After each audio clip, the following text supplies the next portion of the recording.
the day the moon came to stay. Now, if that doesn't have a ring to it, tell me what does.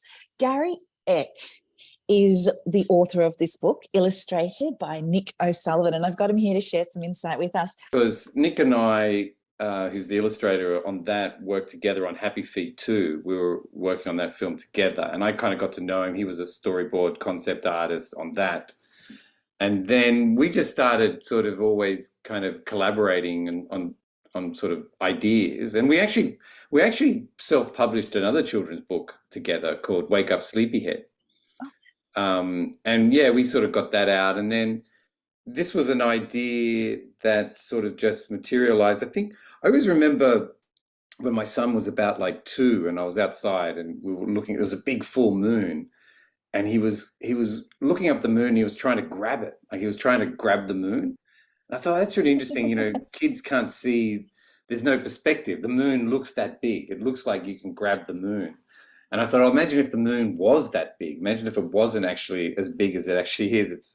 And it came to stay at someone's house. And that's kind of where the idea happened. And the boy who sees the moon and it looks sad, so he writes a message on a piece of paper and turns it into a paper airplane and throws it to the moon.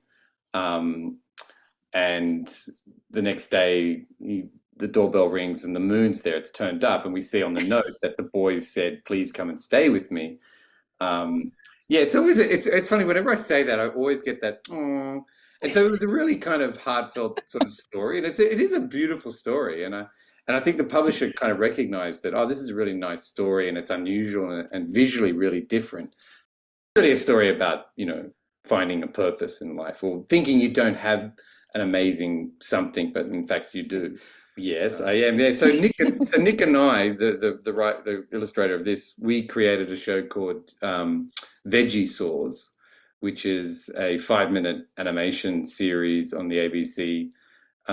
It's about vegetables as dinosaurs. So it's triceratops. Triceratops are excellent swimmers and can hold their breath for quite a long time. Bok choy dactyls, Broccoliosaurus, P-rexes. And it's kind of done in this fun David Attenborough wildlife documentary style.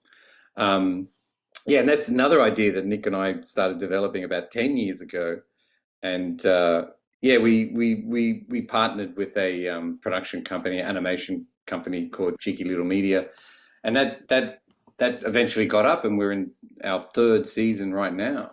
So, and it's done quite well. It's sold, you know, internationally. It's the number 2 show on BBC, just behind Bluey. And we sent them. We'd made it for Veggie Saws. We'd made an animatic, which is just like it was a 90-second proof of concept, really rough. But it really sold the idea, the concept, and we sent it to them, or he sent it to them, and they went, "Oh wow, we really love this idea. We think it's got legs," and so they optioned it, and then we kept developing and developing and developing, and yeah, you just got to. I mean, you've got to back. I guess you've got to have a good idea to begin with, and then you got to back the good idea, and then sometimes you spend a long time backing the wrong idea. I've done that too. Well, you know, luckily the moon, I think, is admired around the world, and in some places, you know, it's actually worshipped. So I don't think anyone's going to have a problem. I mean, if this was to actually get a release in the Northern Hemisphere, we'd have to turn the moon 180, because the moon is actually 180 degrees to the right. So it's upside down, basically. We see the moon upside down to the Northern Hemisphere. The day the moon came to stay, and look out for it. Yeah, and if it's not in your bookstore, just get him to order it in. Yeah. And here's a signed copy in Leichhardt Berkeley books. So why don't you come grab yourself one of these? Yeah.